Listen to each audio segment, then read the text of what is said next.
Pawan, can you please start the recording? Yeah, thank you. Okay, so we are on air. Welcome guys. Today's lecture, which is this AFS Topological lecture 15. It is kind of December. We are going to begin talking about compactness. Compactness is going to occupy us quite a lot.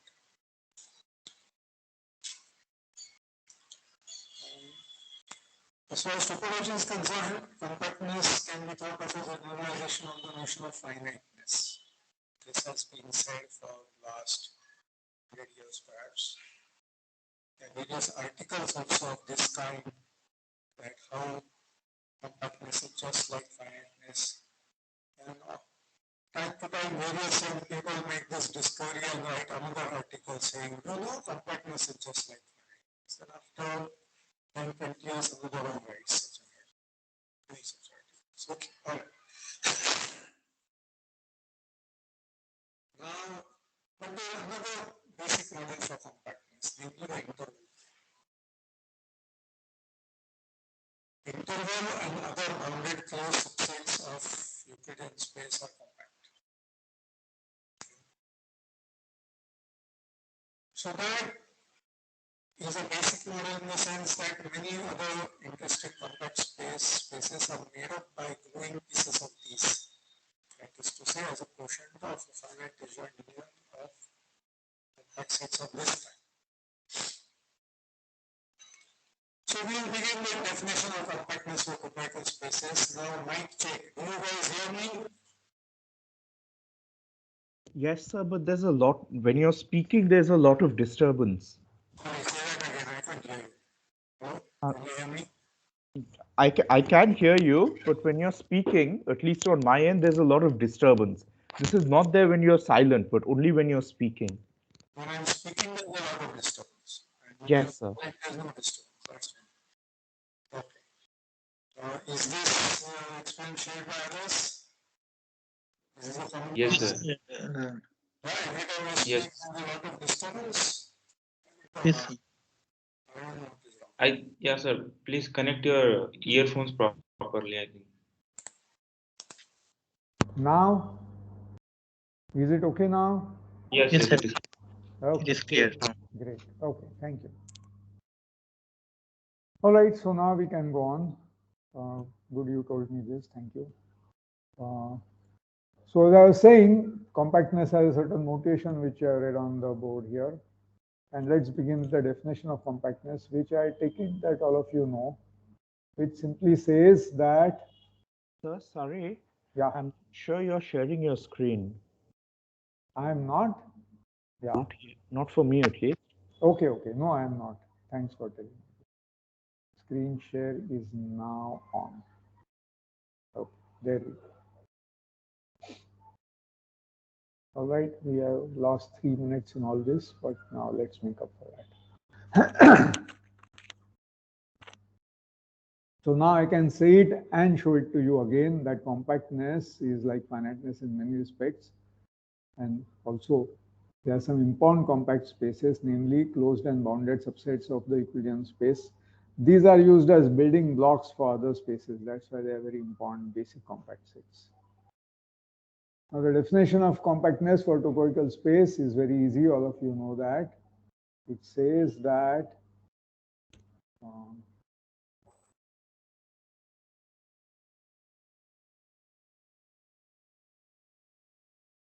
so if I have some space X, and if I have a family of open subsets Ui, I belonging to I, some indexing set, could be uncountable, could be finite, could be empty, and suppose that X is equal to the union of Ui. These are open subsets.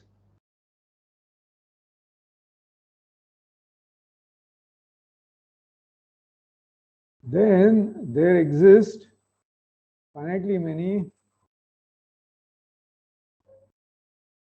uj such that X is the union of the uj.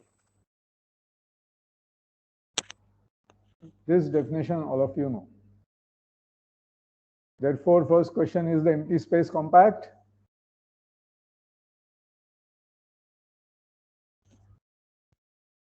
Yes, sir. Correct. Good. Now, we are going to focus in this lecture and perhaps the next and next, I don't know how long it will take, on compactness for metric spaces. There is a special reason for focusing on metric spaces, which is that metric spaces occur very naturally in analysis. And we are doing this topology course as basic for both some analysis and some geometry or topology of the geometric kind.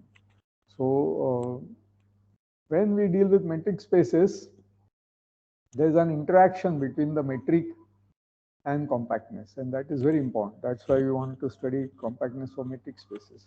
If you only look at the definition of compactness, it only involved open sets. There was no reference to the metric which gave rise to this topology. So if two different metrics have the same topology, either both are compact or none is compact.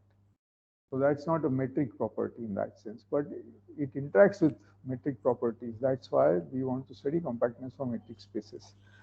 Best way to do it is to solve a whole lot of exercises. And I recommend Kumareshan's book, Topology of Metric Spaces, chapter 4. It has many, many nice exercises on metric spaces. Do them. There's a whole lot of properties, and it's difficult for me to remember them all, but anyway, that's not what is required in a lecture. What I have to do is to give you some basic ideas and the indication of how something is used, but you will have to spend a lot of time because there are really a very large number of different interesting properties of compact metric spaces and examples and whatnot. So best done by solving exercises, because if you do it as spectator sport, you will just forget it soon. That's why exercises. Okay, so the very first result there is that every open curve of the interval 0, 1 has a finite subcurve, meaning the closed interval is compact. The proof is by the game of 20 questions. Do you know the game of 20 questions?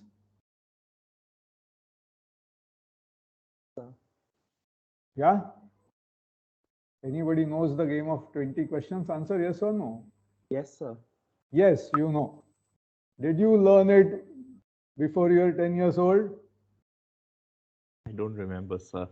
No, you have to answer yes or no. This is a game of 20 questions. Anyway, for those of you who don't know what's the game of 20 questions, somebody has something in mind, perhaps the category, not in the sense of mathematical category, of that thing is revealed. For example, you may have some action in mind, such as singing. And then the others in your group, so you are playing this game with a bunch of friends. One of you keeps something in mind, like say singing Hindi film song. That's the thing you keep in mind. And then the others have to ask you yes, no questions. And in 20 questions, they are supposed to find out what it was. And so somebody may ask, is it something that you do every day? And you may say, well, yes. Then you may ask, can everybody do it? You can keep on asking questions and pin it down till it is narrowed into something, and then you have to guess.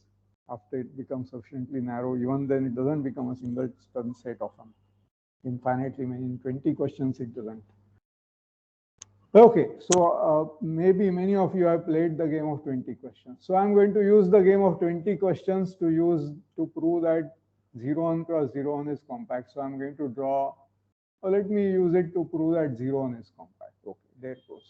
I need some colorful. Okay, this is the color of the game of the 20 questions. So I take this interval.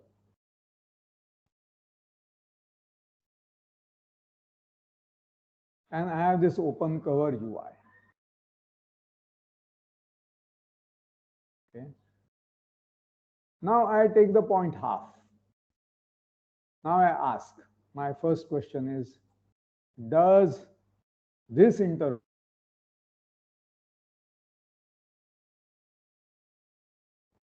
have a finite subcover.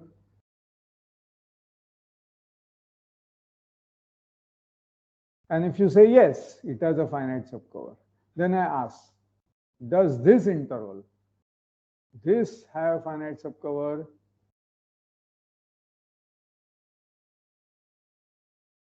So suppose the answer was yes, and here also was the answer yes. Then you take those finitely many UIs and add to them those finitely many UIs which cover this, and together you have finite cover. So at least one of them should have the answer no. So suppose here the answer was no. Here the answer was no, suppose. Then you cut this into half. And now you ask, does this have finite subcover? Does this have finite subcover? At least one of them will not have finite subcover. Let's suppose this. Then you cut it in half and go on cutting, cutting, cutting. So you have smaller and smaller and smaller ones. This. And you know, if you take the midpoints of those intervals, they'll converge to some point, let's call it x0. Now, x0 is in one of those open sets. x0 has to belong to some ui. Therefore, a whole little interval around x0 lies in ui. And therefore, as you advance down this cutting, cutting, cutting, you come to a stage where that half around x0 is already in ui, and then it couldn't have been no, the answer should have been yes. And so it's a contradiction. Therefore, the original open cover, the answer should have been yes for this as well as this, etc. There is the answer yes for the whole thing. First of all, you ask for the entire interval. Does it have finite subcover? You say no, okay, cut it in half. Do these have finite subcover? Yes, game over. One of them no, cut it into half. Then again cut it into half and get your point. But that point, as because these are open sets, when you cut it fine enough, all those tiny intervals large enough, index large enough, length 1 upon 2 to the power n around x0 are already in ui, answer yes. Okay, so understood how the proof goes? Yeah, is the proof clear? Probably most of you have seen this proof. Yes, sir. Yes, so let's do the game of 20 questions for this interval. Now you have to do a little novelty, namely, okay, you begin by asking, suppose I am open curve ui of this I cross I. Does it have finite subcurve? Yes, game over. Otherwise, cut it like this. If both of them have finite subcurve, you put it together. So at least one of them, the answer should be no. Now, if I go on cutting like this, like this, like this, they become tiny only in its length, but they don't become tiny its height. So next time you cut like this. And next time you cut like this, and next time you cut like this, and next time you cut like this, and next time you cut like this, and next time you cut like this, next time you cut like this. And now the x dimension decreases by half. Next step, the y dimension decreases by half, and so on, so on, so on. So it becomes tinier and tinier and tinier square, and finally you have got your point x0, and then there's some open neighborhood. So a square far enough is already in that, so the answer should have been yes, couldn't have been no. So you understood the proof? You see, I am showing you the proof by drawing pictures. You can write it in notation, but you know the problem with this notation is you will have to use so many indices. You will have to say, okay, now let that interval be in, and let that point, and let that sequence, and there will be so much notation that you won't be able to see easily what is happening. That's why where the proofs are pictorial, you should write them by drawing a picture in order to communicate them. Then in your exam, you will have to choose notation and write it in notation. Converting this argument into notation is a tedious task, but I'm sure by now you can do it. So therefore, we have proved the theorem that every open curve of 0 has a finite subcurve. In fact, we have proved it. You can well imagine how to do it for this, a cube. This is the cube I cube in R3. And now you cut it first in this direction, next you cut it horizontally, and next you cut it like this. So by going on cutting it in all three, perpendicular to all three axes, you will produce smaller and smaller and smaller cubes, and therefore their centers will have a limit point. And again, the whole argument will work. And therefore, what we actually proved that every open cover of IN has a finite subcurve. So this is going to be a whole lot of notation, trying to, write n coordinates and write the cuts and write the smaller and write the size of that and so on, so on. Now, after we give up metric spaces and go to topological spaces, we will see that going from here to here is a formality via a big theorem. The big theorem says that product of compact spaces is compact. It's called Tikhonov's theorem.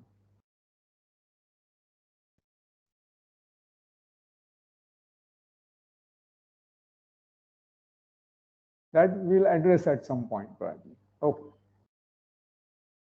So this is clear. So let's come to what is called as the Hein-Borel theorem. This Hein-Borel theorem must have been,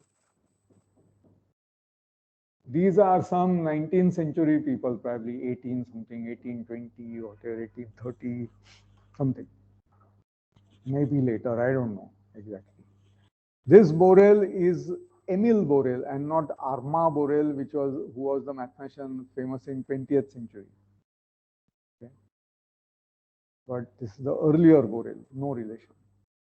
So it says every closed and bounded subset C of the Euclidean space YR, I should make it Rn. Okay. Rn is compact. Okay. Now, how do we prove this? By doing this exercise. Any closed subset of a compact space is compact. So let's do that. Let X be compact.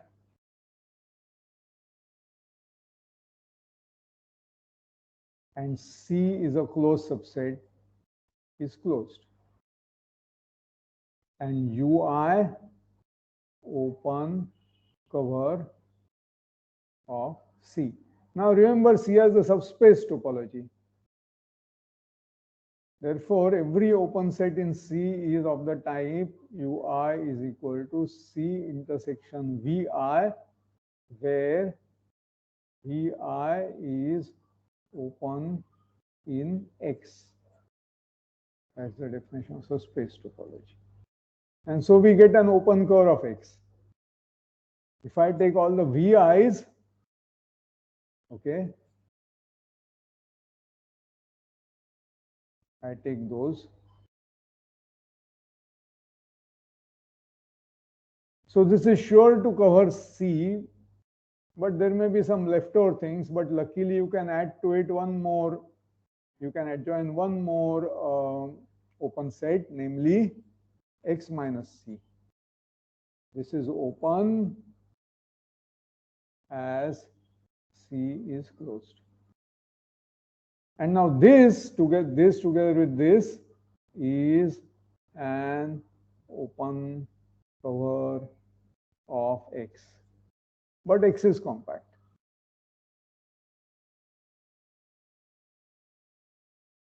So it has a finite subcurve. So there exists a finite subcurve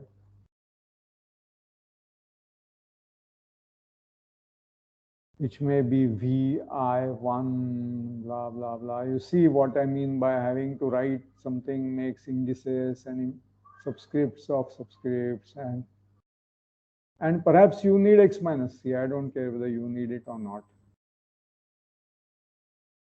And once these guys cover X, this means that UI1, UIN cover C.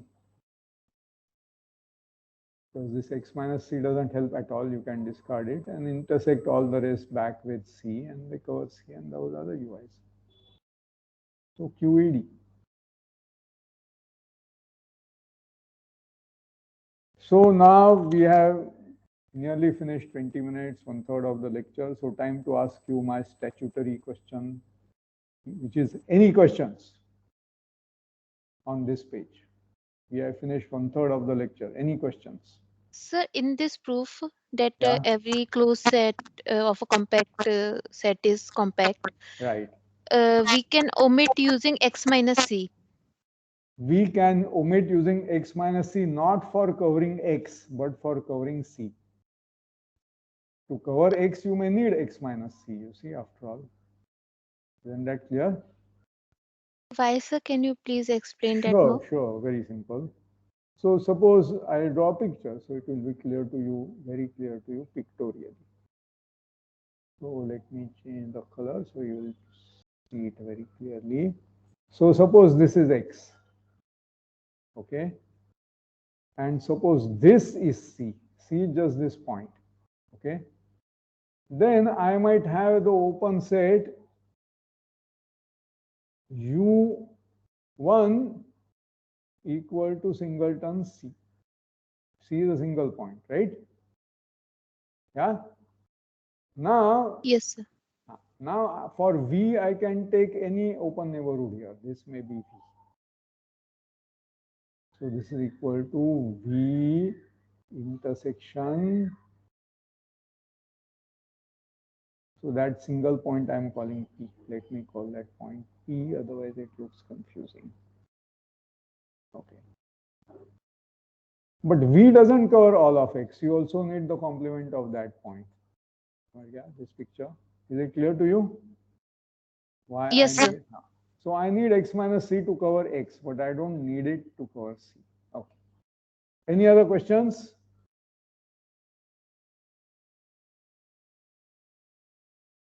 Okay, if there are none, and so look at this page, these were major advances. This Hein-Borel theorem and compactness of interval and product with itself were major advances in 200 years ago.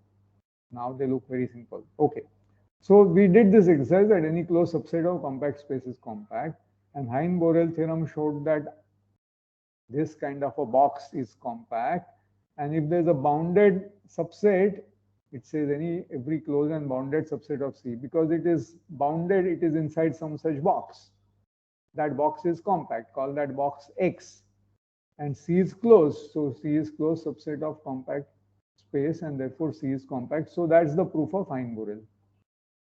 So this exercise immediately proves Hein-Borel.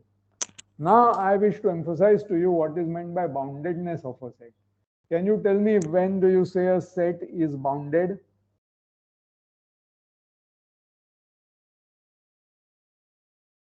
Yeah, somebody repeat the definition of a bounded set. When you can put it inside a D ball, if X. Who is that? Who is that saying? Ishan. Ishan. So for you, the empty set is not compact, is it? Is not bounded. Empty is not bounded for you. It is. Suppose my space is empty, then is my space bounded? Does it have D ball in it, Ishan? Okay, so let's change. Okay, so I'll change the definition. Very good. That was the point of the question, to force you to change to a definition which will also work for empty set. So now go on. Okay. Yeah.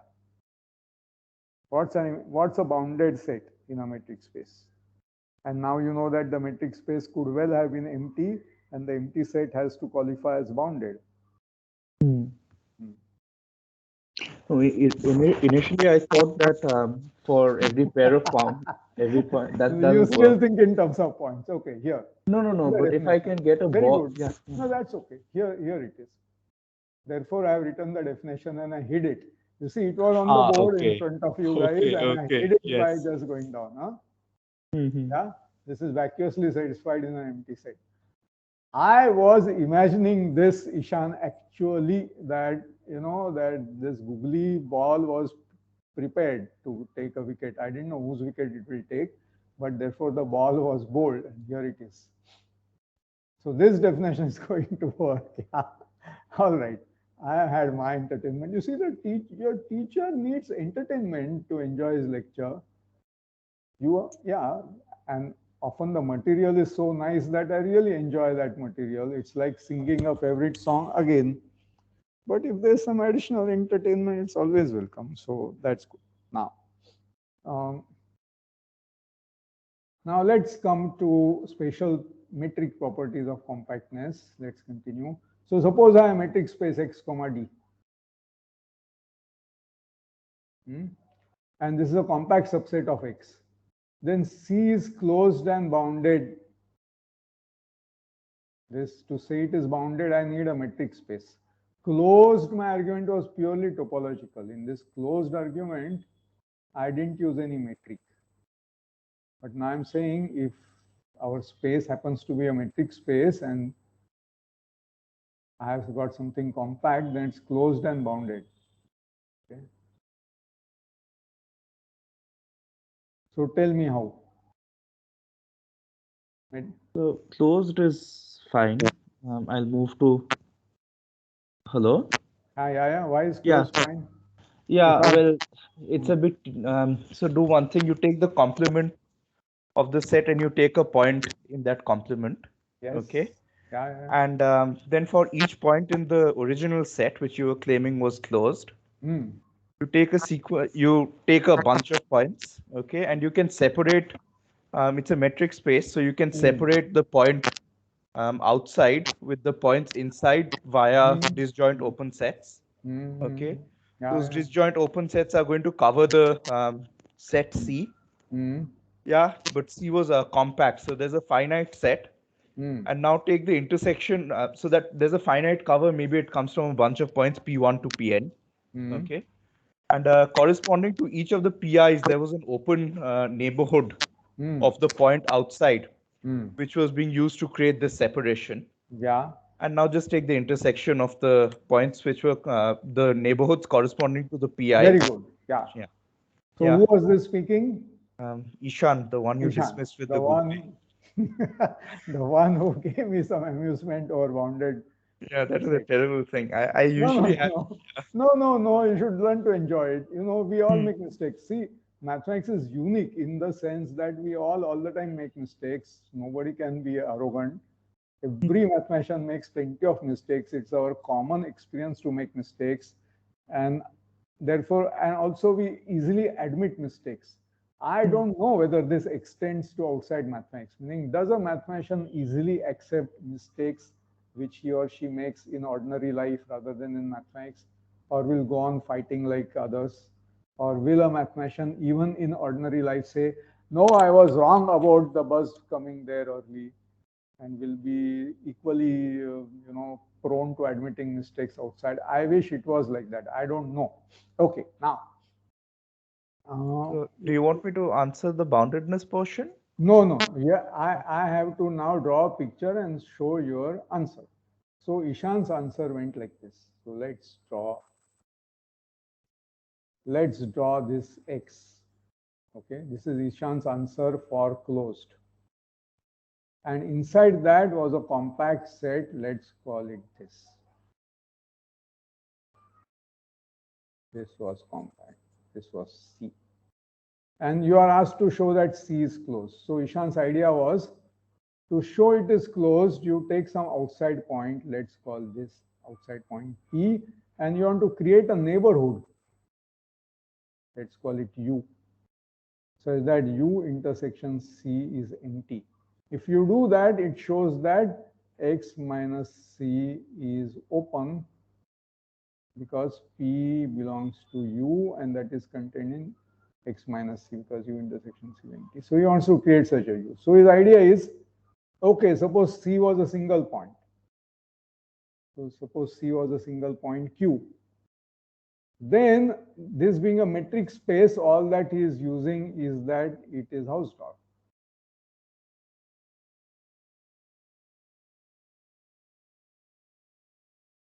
Okay. And therefore, there is one neighborhood here, and disjoint from that, there is one neighborhood here. Now there is another point, R, and there is a neighborhood here, and there is a disjoint neighborhood here. Then there is another point, T, and T has a neighborhood here and a disjoint neighborhood here. But now all these neighborhoods here, here, here. So let's draw these neighborhoods in some kind of bold type. So this neighborhood, this neighborhood, this neighborhood, etc., etc. Together they cover C. So there are finitely many of these will cover C because C is compact. And for the corresponding neighborhoods, take the intersection of those finitely many, and that is going to be your red neighborhood. Therefore, it's rejoined from C. This was his argument, and it's all correct now. So I have drawn the proof here in pictures by our usual principle that when a proof can be given in pictures, we will give it in pictures. But is that our usual principle, at least in pictorial things? Otherwise, I believe in taking. Okay. Now let's go to do the other part. The other part is C is bounded. For the proof of that, I want another voice. So, chalo, somebody tell me why C is bounded.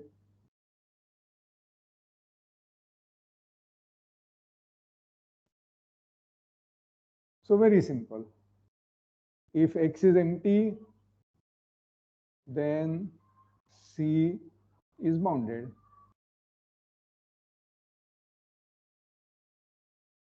If X is not empty, there exists some point P or some point X belonging to X. Now take the open sets. U1 is the ball around X of radius 1. Un equal to the ball around X of radius n. Then U1 union U2 union blah blah blah equal to X, right? Because again, any point in X, it is at some distance, and there is always an integer bigger than that real number. Right? This was the discovery of Archimedes, that given any real number, there is an integer bigger than that real number. And this is called the Archimedean property. Real numbers have that Archimedean property. There are other fields with other valuations which don't have that Archimedean property. They are called non-Archimedean, and you have to learn to do metric spaces analysis, etc., also non-Archimedean fields. But anyway, real numbers is Archimedean here, and therefore there are finitely many of these balls, but each is contained in the next. You see, U1 is contained, U2 contained. So if finite union meaning the biggest one, so the biggest one is all of X. So every point of X is within a distance n from that chosen point of X. Therefore, all of C is inside that ball, and therefore by triangle inequality, the distance between any 2 points of C will be less than or equal to 2n, right? If it's in the ball of radius n, if C is contained in the ball of radius n, so let me write it here. If C is contained in Bn xn, then for any y, z in C, distance between y and z is less than 2n. Because you first go from y to x and then go from x to z. Okay. Now, how about the converse? No, it's not true. But what is the converse, first of all? I mean, if it is closed and bounded, is it compact? Good. So, if C is closed and bounded in XD, is C compact? So all of you have to give your own answer to this. We respect human diversity and plurality of opinion, okay?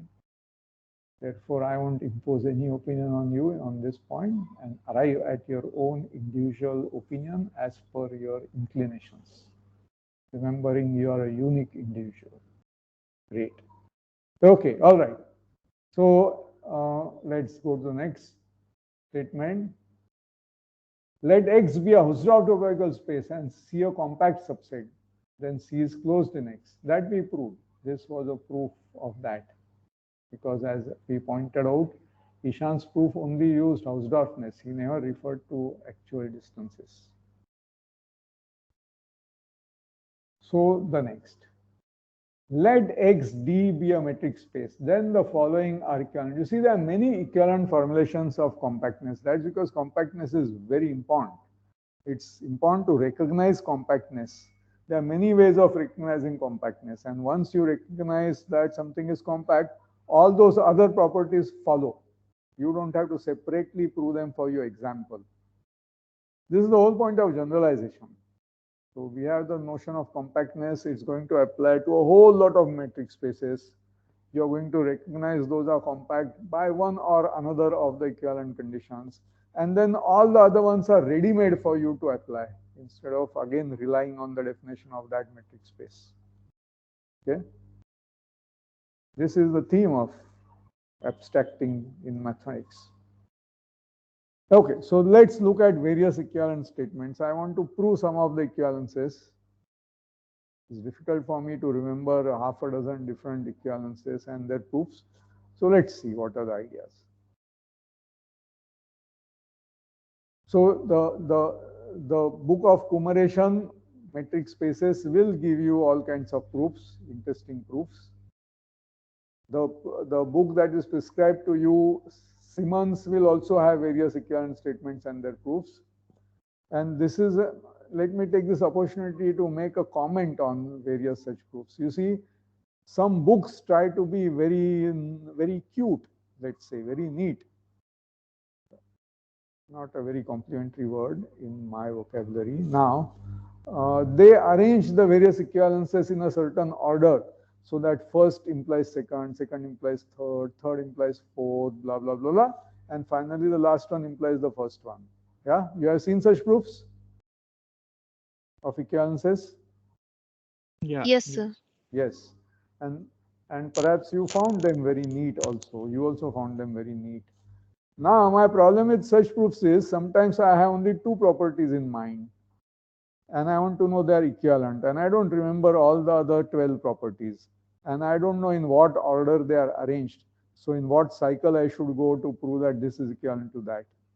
So as much as possible, I want to know how any one of them is equivalent to any other one of them, or at least some direct implication one way or other between those properties instead of going around that whole thing. You see my point? Because often you remember you have only two properties at hand and you want to know whether they're equivalent.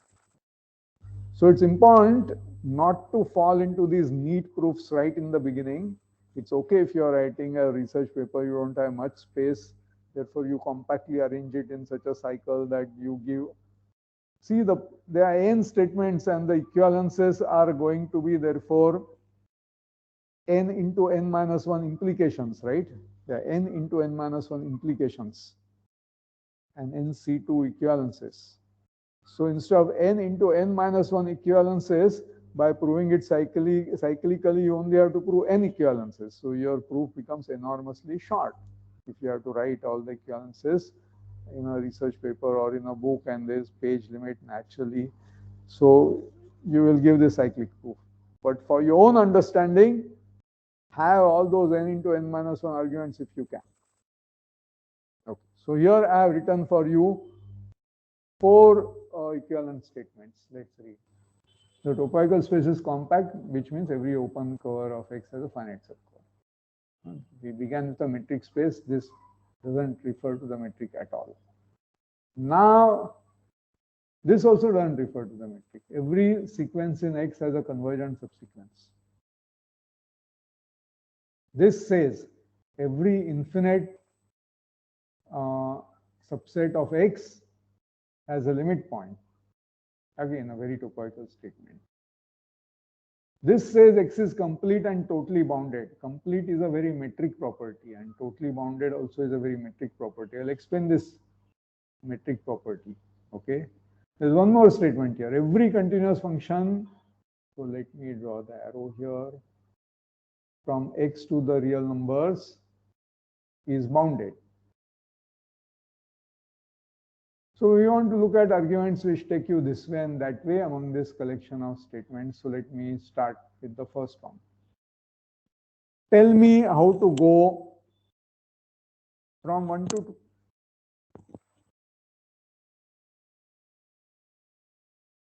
Can I go from 1 to 3 to 2? Because 3 is Sure, useful. sure. You are allowed to make any argument. How about, okay, let me ask you something very simple. How about 2 and 3 being equivalent? From 3, I can go to 2. I think 2 to 3, I can't do it. I mean, I need some additional risk. So from 3 to 2, I can go in a first countable space. But 2 to 3, I'm not sure. Yeah, but you know, Yeah, you want metric it, space, so this is a first metric countable. space. So Yeah, I know. So it's true. I'm just saying that, I mean, I'm curious about how much you can weaken the assumptions. no. First do it for metric spaces. Okay. So this equivalence is easy, is what is the conclusion of you guys. Every sequence has a convergent sequence and every infinite set has a limit point. Yeah. Okay. And for this limit point, to extract a sequence from a limit point, you want to index its tinier and tinier neighborhoods by integers somehow, and then you get a sequence. So to have tinier and tinier neighborhoods indexable by integers is the first countability that Ishan was referring to. For metric spaces, you can simply take balls of radius 1 upon n, and they go down smaller, and if you have a point in each one of those balls, that is a sequence. Okay. All right.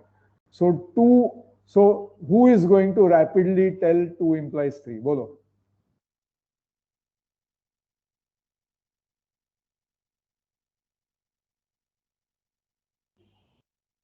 How about 3 implies 2?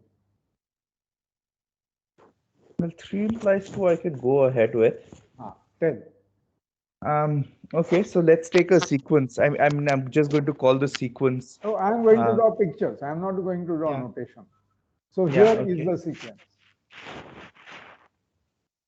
So this may be x0, this may be x1, this may be x2, this may be x3. They are all over the place. Yeah, okay.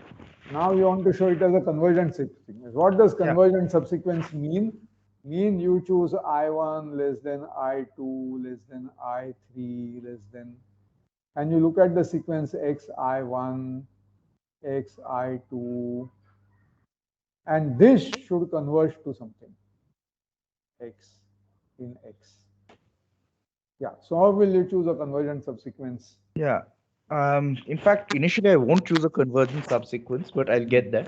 So this is an infinite set, so there's a limit point. So I don't know. It's which set is infinite? This set of the sequence. So just look at the images, of the sequence. Yes. Well, you have to make 2 cases. What if that set was finite? After all, a sequence could be constant sequence. Yeah, well, yes, I know, but there's in that case, it is already convergent. Yeah. What if its image is finite? That means one of those points is repeated infinitely often. Right? Yeah. And then that is your convergent subsequence. So now assume that the image is infinite. Yeah. And no point is repeated infinitely often. Otherwise, that's your point. Okay, now go on. Okay. If there's an infinite, if the images are infinite, you get a limit point. Wait. I have to draw everything. Every time you say something, I have to draw something. So here is suppose the limit point. This is the limit point of the set x0, x1, blah, blah. This set has this limit point. Now what should I do? Yeah, okay. Which means there's a sequence of points. That's what you have to now derive.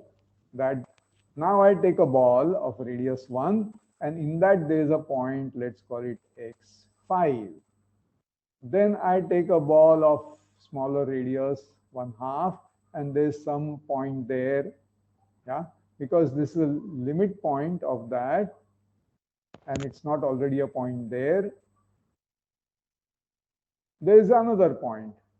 There are in fact infinitely many of them. So there is another x50 say.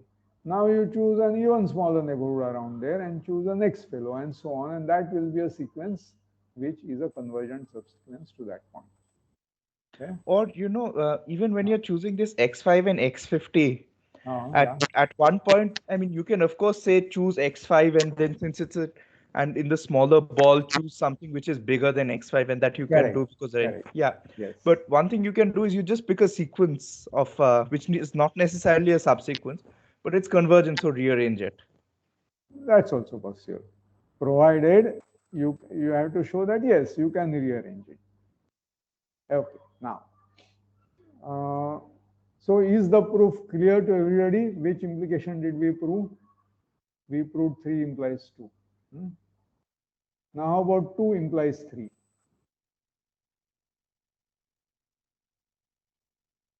Because if there is an infinite set, okay, then there is I can always have a countable subset of it, and I'll call it x0, x1, x2, x3, x4, etc. Infinite subset has a countable subset, and that countable subset I'll treat as a sequence. And that sequence has a convergent subsequence. And then the limit of that is the limit point of the infinite set. So you see 2 and 3 are equivalent. Is that okay?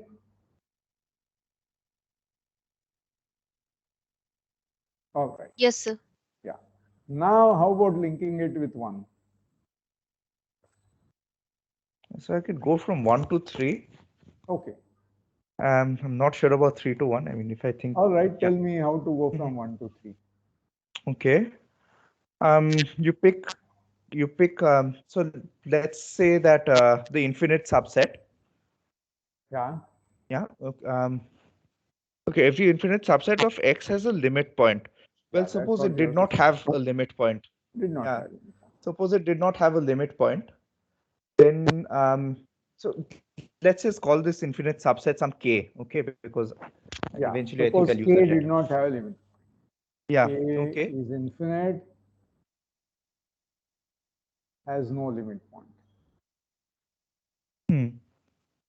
Now what will I do? Yeah. Now choose points of K. Choose points from X. Yes. These are not limit points, so they have at most 1 point. What do you mean? These are not limit points, so have at most 1 point. Meaning? I'm sorry. I mean any neighborhood around it has at most 1 neighborhood point. around them has at most 1 point sorry, of K. sorry. Right? Yeah, at most 1 point of K. 1 Yes. point of K. Yes. So take these neighborhoods because no point of X is a limit point. Yeah. Yeah. Each has a little neighborhood in which Now K they're not going to doesn't cover. show. Why are they not going to cover? Because K is infinite, so it won't cover finitely. So this contradicts. So this open cover has no finite subcover, showing that X is not compact. Yeah. So opposite of 3 implied opposite of 1, therefore 1 implies 3. How about 3 implies 1?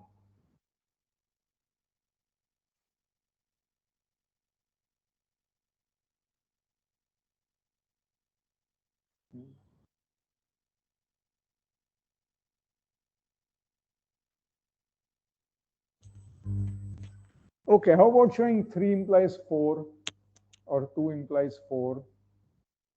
So I have to explain to you what is total boundedness. See, these ideas are repeatedly used. That's why I'm spending so much time over it, and I want to elicit your participation in absorbing them. Otherwise, you can open a book and the actual proof will be about 4 inches long. I can tell you all these proofs, and then I will feel that I have done my job, and you will feel that you have listened to the proof, and it's all gone next day. Okay. So let's discuss what is total boundedness. Here's the definition. Definition of total boundedness. This says, so if I have some xd, and suppose I have given some radius r greater than 0. So I'll draw my xd. Here's my x. It may have some funny looking handles. It may have donut-like things, handles coming out of it. It may have some line attached to it. It may have all kinds of things, this space, the metric space. This one is sitting inside R3. It looks like this. And now I want to cover it with balls of radius r. Of course, I can cover it with balls of radius r. take any point and take a ball of radius r around it. Take another point, take a ball of radius around it. Now, if r is very large, a single ball will do. If r is very large, then x is inside the x d. So this x in my picture is non-empty. I have some point x there. B r for r very large. If x is bounded. But if I take small, then it may not be coverable. Can I have finitely many of the balls of a given radius which cover it? So the definition is given any r, there exist finitely many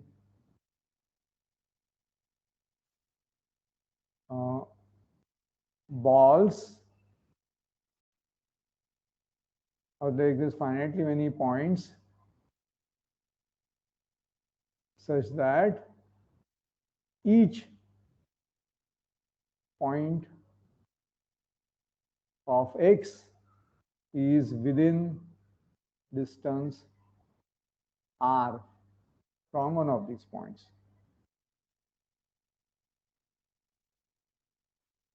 Okay, let's imagine that x was the city of Mumbai. And suppose you have mobile towers everywhere. So here's a mobile tower antenna out here. Here's another mobile antenna. Here's another mobile tower antenna. And then all of you are here and you are listening to your mobile phone or talking on your phone, okay? And everybody has his hand with his mobile to his ear. That's how everybody looks now. Something in hand and that bent in elbow. So the distance from the mobile tower should not be too large. So you want to have some finitely many mobile towers so that every place is within 500 meters of a mobile tower. Can you do it with finitely many mobile towers? Yes, that's called Mumbai is totally bounded. But you should be able to do it for every r greater than 0. You have weaker and weaker transmissions. Then you should still be able to do it with finitely many towers. If you can do that, then your space is called totally bounded. Okay? So bounded does not imply totally bounded. Totally bounded implies bounded, because if there are some finitely towers that everything is covered by these within a distance r, by using triangle inequality, etc., you can find some large numbers so that any 2 points are within that distance of each other. Because the first point is within that distance from one of the towers, and there are at most so many towers, and the second point is of distance r between another tower, and between these 2 towers there is a distance, because these are finitely, and there is a maximum there. And now triangle inequality will tell you that any 2 points are not too far away. So totally bounded implies bounded. Is the converse true? Tell me. Sir, no. No. Why not? Sir, x with discrete metric. Wonderful. Now who is that speaking? Sir, Tithi. Tithi, you are right. And so tell me, if you take x with discrete metric, what x will you take? Sir, non-empty with at least 2 points. No, that is totally bounded. Sir, x should be infinite. Correct. That's yes, right. infinite. So x should be infinite. Take an infinite x, and now any 2 points are at a distance 1 from each other, right?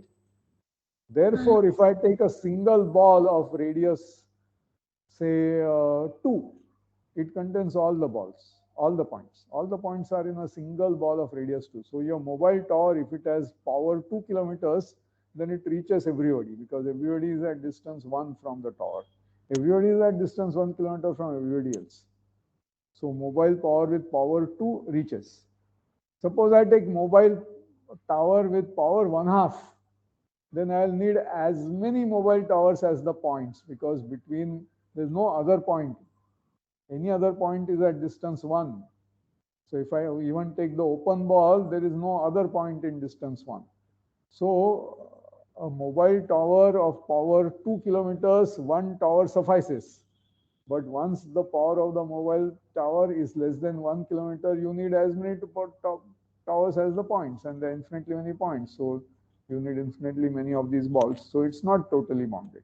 So correct. So Tithi's example is right. You just take an infinite set. Next exercise. Is any subset of a totally bounded set totally bounded?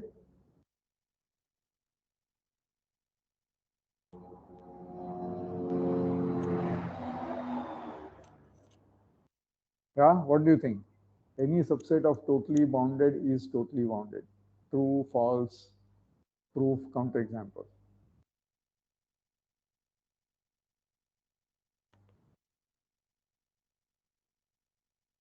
है क्या कोई बताने वाला? 0, 1 intersection Q. 0 1 intersection Q, is it totally bounded? Let's test. So you give me the radius.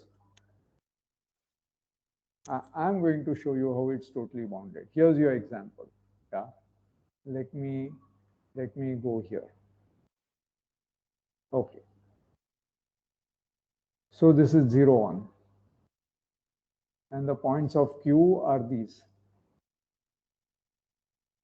And I want to show that it is totally bounded. Yeah. So what will I do? Suppose I have given some small radius epsilon r. Okay, r greater than c, very small. If it is large, I take just one ball, no problem. But if it is small, then I will take this ball.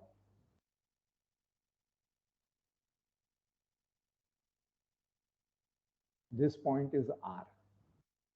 Okay, and the ball around it of radius r will go from 0 to 2r. This I will cover. समझ गया? Similarly, Yes, at this yes. end also I'll do that, and so on, so on, so on. I'll be cover it by such. Job is over, right? Done? Okay. Or let's do it even more elegantly. Suppose my given radius is 1 upon n. Then I take all balls at points of the form 1 by n. 1 by n, 2 by n, 3 by n. And around each I take a ball with radius 1 by n. Around any of these r by n, I can take the radius 1 by n. And they cover everything. Okay. So this is okay. So your example is not a counterexample. So you still think it's false? Any subset of totally bounded set is totally bounded. Who is for true and who is for false? Yeah, it is true. It's true. Then Yeah, and I can you give me a minute? There is okay. I mean, there we are might be running some out of mistake. time. There are only 3 minutes left for the lecture. Okay, I mean, there might be mistakes, but then we can iron it out in that's the okay. middle. Just go ahead. You Yeah. see, we all make Okay. mistakes. Huh? Yes. Okay.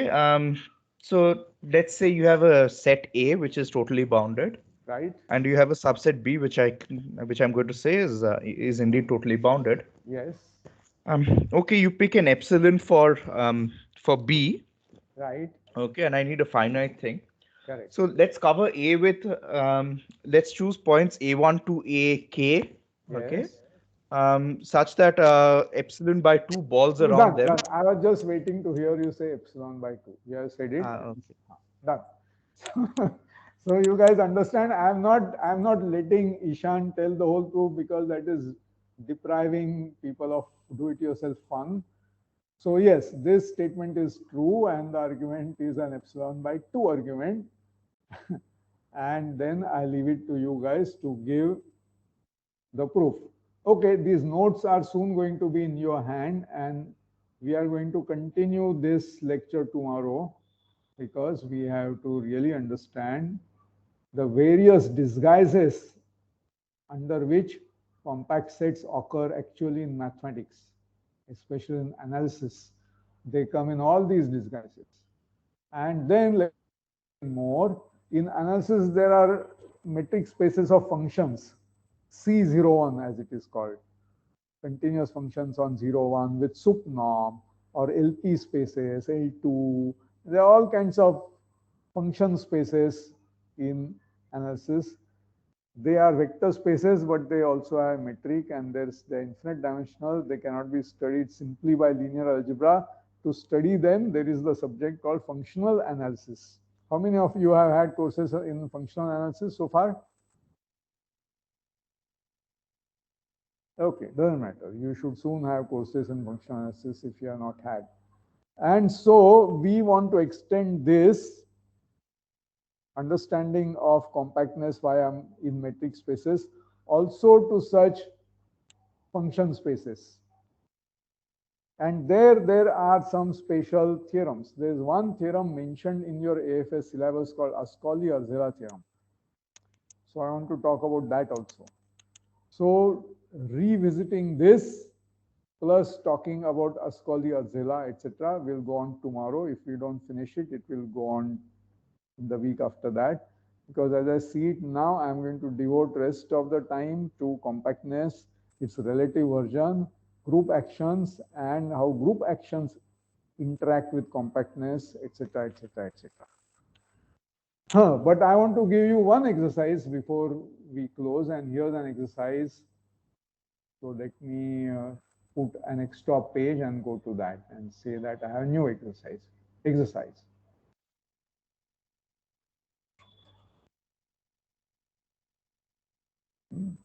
This was given to you on 22/12/2021. If R2, let's take 2, why not? R2 is D, is the Euclidean plane, which means D is given by the formula square root of x1 minus x2 square plus y1 minus y2 square. This is the formula for D. Okay. And if F from R2 to R2 is distance preserving,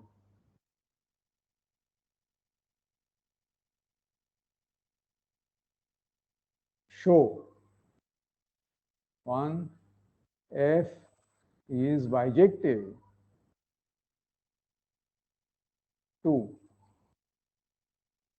how to write F. 3, what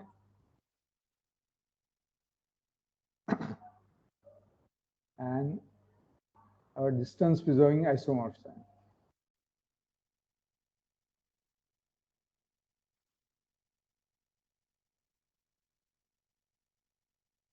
What is automorphism group of R2D?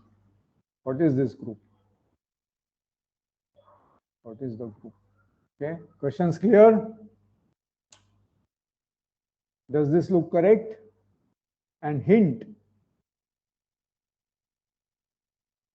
what will F do to a straight line? L sitting inside R2. What do you think it will do to a straight line?